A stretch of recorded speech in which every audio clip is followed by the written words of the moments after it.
भी खा रही हो, कंबल ओढ़ लो। अरे ये तो मेरे बेटे की आवाज है। मेरे दोनों बेटे यहाँ पर, दक्षु, आड़ू और उसकी मम्मी जिंदा है। यहाँ क्या कर रहे हैं वो इस हालात में? सुनिए, आप लोग इस हालात में यहाँ पे क्या कर रहे हैं? आप लोगों के पास अपना घर नहीं है क्या? साहब अगर घर होता तो हम यहाँ पे थोड़ी होते। देखिए, आपकी मांग भरी हुई है और आपके 2 छोटे छोटे बच्चे भी हैं। इसका मतलब कि आप शादीशुदा हैं और आपके पति का है। आपको ऐसे हालात में क्यों छोड़ के चले गए? साहब मेरा घर था, परिवार था, सब कुछ था मेरे पास, लेकिन एक पल में सब कुछ छिन गया। मतलब मैं कुछ समझा नहीं। मतलब ये साहब, मेरे पति के घर से मुझे और मेरे बच्चों को धक्के मार करके निकाल दिया गया। तब से साहब मैं और मेरे बच्चे जहाँ जगह मिले वहीं सो जाते हैं। कभी फुटपाथ पे जगह मिलती है तो वहाँ सो जाते हैं, कभी ऐसे किसी पार्क में आकर के सो जाते हैं। कोई खाना दे के जाता है साहब तो खा लेते हैं, वरना पूरा दिन ऐसे ही निकल जाता है। मैं तो बर्दाश्त कर लेती हूँ भूख, लेकिन मेरे ये छोटे छोटे बच्चे भूख बर्दाश्त नहीं कर पाते। इनकी वजह से कभी कभी मुझे भीख भी मांगनी पड़ती है। क्यों? लेकिन किसने निकाले तुम्हें घर से बाहर? मेरी ननद ने साहब, क्योंकि वो नहीं चाहते थे कि हम लोग उस घर में रहें। अरे तो आपके पति कहाँ हैं? उन्होंने रोका नहीं उन्हें, आपकी सास और ननद को, आपको घर से बाहर निकालते हुए? साहब मेरे पति को तो ये भी नहीं पता कि उसकी पत्नी और उसके बच्चे इस दुनिया में है भी कि नहीं। काम के सिलसिले में मेरे पति हमेशा बाहर ही रहते थे, लेकिन अभी उनका ट्रांसफर हो गया था बाहर, जिसकी वजह से वो विदेश चले गए। उन्होंने कहा था कि वो जल्दी ट्रांसफर यहीं पे करवा लेंगे, लेकिन उससे पहले ही साहब मेरी ननद ने बदसलूकी करना चालू कर दिया हमारे साथ। कभी वो मेरे से दुनिया भर का काम करवाती और कभी मेरे बच्चों को काम दे देती साहब। लेकिन एक दिन उनके सब्र का बांध बिल्कुल टूट गया और मेरी ननद ने मेरी सास को मेरे खिलाफ बहुत भड़का दिया और उसी दिन उसने हमें धक्के मारकर घर से बाहर निकाल दिया साहब। और साहब हमें धक्के मार करके ये बोला कि मैं और मेरे बच्चे इस दुनिया में बोझ है, तो इसीलिए आज के बाद हमारे घर आने की कोशिश मत करना और इस घर के दरवाजे तेरे लिए हमेशा के लिए बंद है। तो तब से साहब मैं और मेरे बच्चे ऐसे ही दर दर की ठोकरें खा रहे हैं। अरे कोई तो वजह रही होगी ना कि ऐसे कोई बेफालतू में किसी को घर से बाहर निकाल देता है। आखिर है तो वो उनके पोते ही ना, तो ऐसे कैसे कर सकते हैं इन लोगों के साथ? वो वजह थी ना साहब, सबसे बड़ी वजह थी प्रॉपर्टी। मेरे पास 2 बेटे हैं, उसको ऐसा लगता था कि अब वो सारी की सारी प्रॉपर्टी इन दोनों की हो जाएगी। मेरी ननद ना शादीशुदा है, उसके पास भी एक बेटा है, उसका अभी डाइवोर्स हुआ है और वो हमारे साथ हमारे घर ही रहती थी। और मेरी ननद चाहती थी कि वो सारी की सारी प्रॉपर्टी उसके बेटे की हो, इसीलिए उसने हमारे साथ ऐसा किया। मेरी ननद को सारी प्रॉपर्टी उसके बेटे के लिए चाहिए थी, क्योंकि वो चाहती थी कि उस प्रॉपर्टी से उसके बेटे का फ्यूचर सिक्योर हो जाए।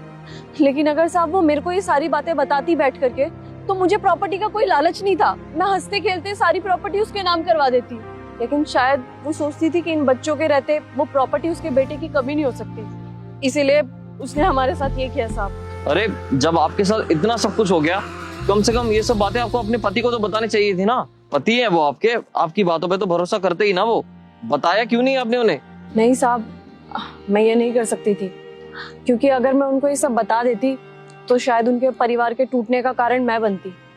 और वैसे भी वो अपनी बहन और अपनी माँ को कैसे छोड़ सकते हैं? वो उनका खून है और मैं तो उनके लिए पराई हूँ ना। वैसे साहब अब जैसा चल रहा है, हमने एडजस्ट करना सीख लिया है।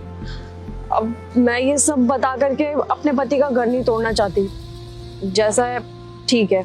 अच्छा एक बात बताइए आप मुझे, ऐसे अपने दोनों बेटे को लेकर सड़क पे सोना अच्छी बात है क्या? अच्छा लग रहा है आपको ऐसे? जमाना इतना भी ठीक नहीं है कि एक अकेली औरत कहीं भी सो जाए। लगता है ना साहब, बहुत डर लगता है। काफी सारे लोग तो छेड़छाड़ करने लगते हैं, उनको ये भी नहीं देखता कि मेरे साथ मेरे 2 बच्चे हैं। लेकिन साहब क्या करें, अपने घर भी तो वापस नहीं जा सकते ना। अपने ही घर से धुतकार देने के बाद हम उस घर में कैसे जा सकते हैं?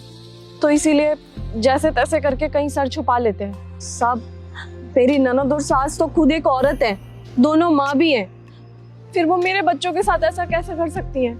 चलो उनको जो भी करना था मेरे साथ करना था ना, मेरे बच्चों की क्या गलती थी? इन छोटे छोटे मासूम बच्चों के साथ भी उसने यही किया। उसने ये भी नहीं देखा कि बाहर की जिंदगी कितनी खूंखार है। बस धक्के दे करके मेरे को और मेरे बच्चों को घर से बाहर निकाल दिया। देखिए, मुझे लगता है कि आपको ये सब बातें अपने पति को बता देनी चाहिए, क्योंकि आपके छोटे छोटे बच्चे हैं, अपने साथ साथ इनको क्यों दर दर भटका रही हैं आप? ऐसे तो इन लोगों का फ्यूचर भी बर्बाद हो रहा है ना। नहीं साहब, मैं उन्हें कभी नहीं बता सकती।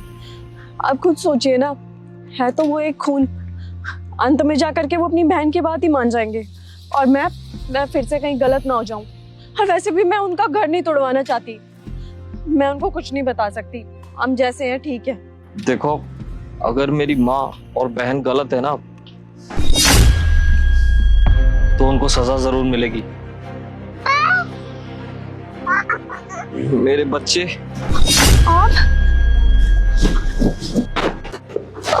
अब यहाँ पर मैंने आपको पहचाना कैसे नहीं? देखिए, आपको मैंने जो भी बताया ना आपकी मम्मी और आपकी बहन के बारे में, आप उनको इस बात की सजा बिल्कुल भी मत देना। देखिए, जो भी है जैसा भी है सब ठीक है।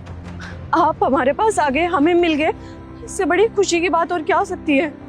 हम तो उम्मीद ही छोड़ चुके थे कि आप हमें कभी दोबारा मिलोगे भी, लेकिन अब जब आप सामने आ चुके हो तो मैं आपके सामने हाथ जोड़ती हूँ, दोबारा हमें छोड़ करके कभी मत जाना। 4 पैसे भले ही कम कमा लेना, लेकिन कभी भी ना इस देश के बाहर मत जाना, बस हमारे साथ रहना। अरे जिन हाथों ने मुझे राखी बांधी है ना, आज उन्होंने मेरा घर उजाड़ दिया।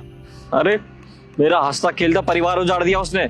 जब मैं घर पे आया तब पता क्या बोला उसने कहा हमने उसे बहुत ढूंढने की कोशिश की, और जब हमें उसका पता चला जब तक वो उस दुनिया में नहीं रही, क्योंकि जिस बस में वो जा रही थी ना, वो बस दुर्घटनाग्रस्त हो चुकी थी।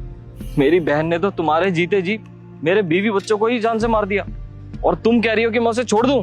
देखिए, मैं नहीं चाहती कि मेरी वजह से आपका परिवार खराब हो जाए, आपके बीच में लड़ाई हो जाए। पता है अंकिता, मैंने तुम्हें हर जगह ढूंढा, लेकिन तुम मुझे कहीं नहीं मिली।